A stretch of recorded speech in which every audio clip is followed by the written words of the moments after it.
Pemirsa, pasti sudah tidak asing lagi dengan kata mumi. Ya, mumi adalah jasad yang diawetkan. Pada situs Wikipedia, mumi dijelaskan sebagai jasad yang diawetkan dan bentuk awalnya tetap terjaga karena perlindungan dari dekomposisi oleh cara alami atau buatan.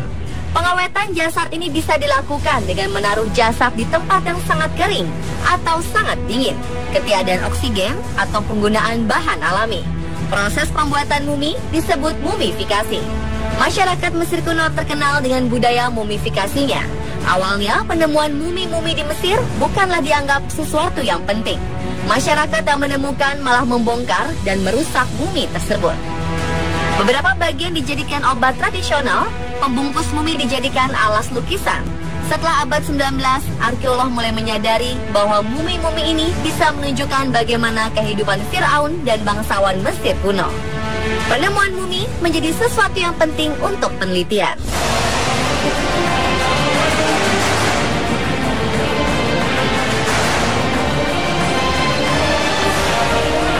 Penemuan mumi dari Mesir kuno yang terkenal adalah mumi Hatshepsut dan mumi Tutankhamun. Mumi Hatshepsut ditemukan oleh Howard Carter.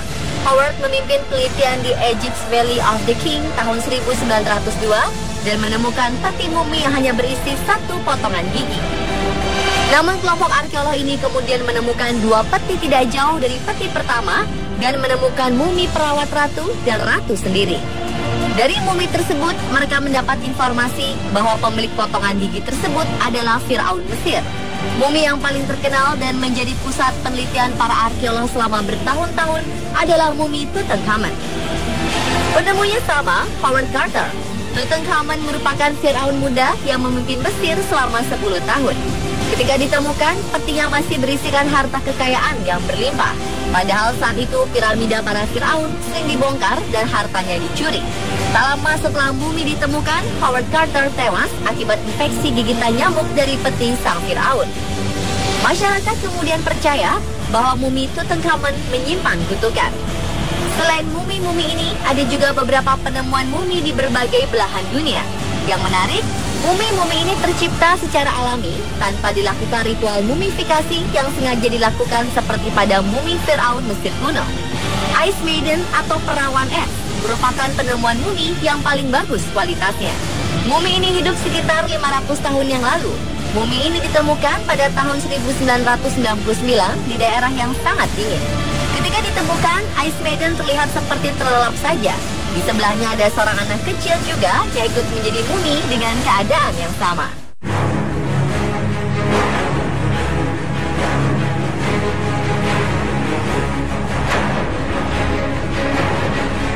Setelah kematian, tubuh mengalami proses dekomposisi yang merupakan proses kompleks dari internal tubuh maupun dari eksternal tubuh yang membuat tubuh menjadi busuk.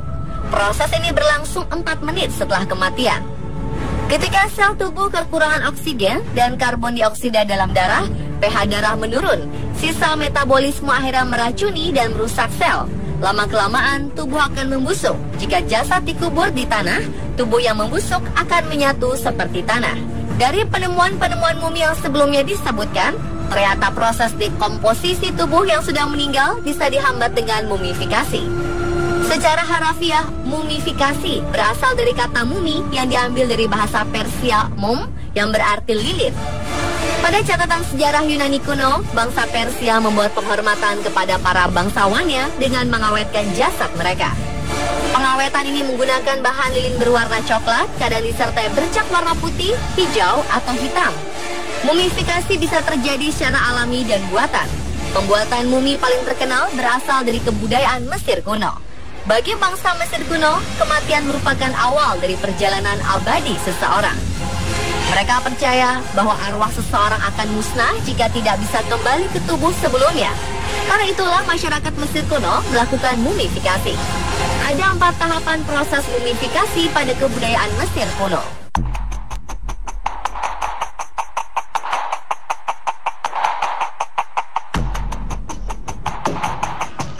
Tahapan pertama meliputi penyucian jasad yang baru meninggal. Para pembuat mumi membawa jasad jauh ke tengah gurun untuk dimandikan dan dibaringkan di atas meja khusus. Pada tahapan ini, para pendeta mengeluarkan otak dari jasad karena dianggap tidak penting. Ada alat pengait yang dimasukkan dari hidung ke otak untuk mengaduk otak sehingga menjadi encer dan hancur. Tahapan kedua, setelah menghancurkan otak, para pendeta juga menyayat tubuh dan mengeluarkan organ-organ dalam tubuh yang sudah meninggal. Hati, perut, usus, dan paru-paru diangkat dan disimpan dalam sebuah belangga kanopi. Wadah ini dihias dengan pahatan berbentuk dewa-dewa pelindung organ tubuh. Jantung tetap dibiarkan dalam tubuh karena dianggap penting dalam perjalanan penuh bahaya di dunia kematian. Tahapan ketiga adalah tahapan pengeringan. Pada tahapan ini, pendeta mengisi rongga tubuh jasad dengan natron, sejenis garam mineral yang ditemukan di padang gurun. Natron berfungsi untuk menyerap semua kelembapan dalam tubuh. Selain itu, natron juga ditaburkan di atas jasad dan dibiarkan mengering hingga 40 hari. Jika orang biasa hanya dibiarkan selama seminggu. Pada tahapan akhir, setelah mumi mengering, para pendeta mengoleskan minyak dan resin pada jasad untuk menjaga kulit agar tetap lembut. Kemudian jasad dibungkus kain berlapis-lapis. Setiap lapisan kain juga diolesi minyak dan resin. Para ilmuwan menemukan bahwa minyak dan resin inilah yang membuat kain pelapis mumi tidak membusuk karena sifatnya melawan bakteri. Setelah selesai, pendeta memasukkan mantra-mantra sebagai pelindung akhir untuk menghantarkan arwah yang sudah meninggal ke alam baka. Mantra ini juga dipercaya sebagai pelindung arwah ketika di alam baka.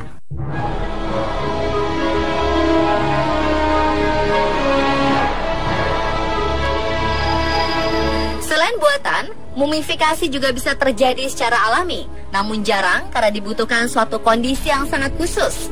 Seperti contoh kasus sebelumnya, mumifikasi alami umumnya terjadi pada darah kelembapan yang rendah, sirkulasi udara yang baik, dan suhu ekstrim sangat hangat atau sangat dingin. Di tempat yang bersuhu panas, mumifikasi mudah terjadi, misalnya dengan mengubur dangkal jasad dalam tanah berpasir. Mengubur dengan cara itu membuat jasad menjadi kering seperti yang dibuat dalam jasad-jasad bangsa Mesir kuno. Temperatur yang sangat dingin juga bisa menghambat pembusukan udara. Pada kasus perawan es, jasad tidak busuk dan awet karena suhu yang dingin dan kelembapan udara yang rendah. Pada British Museum, ada beberapa mumi yang ditemukan dari daerah dingin. Mumi tersebut terdiri dari bayi berumur 6 bulan, anak berumur 4 tahun, dan beberapa wanita dengan umur bervariasi. Diperkirakan mereka meninggal 500 tahun yang lalu di Goa Greenland. Tubuh mereka mengalami mumifikasi akibat aliran udara kering dalam goa dan suhu di bawah 0 derajat Celcius. Pemirsa, itulah penjelasan tentang mumifikasi yang terjadi secara alami dan buatan di beberapa tempat di dunia.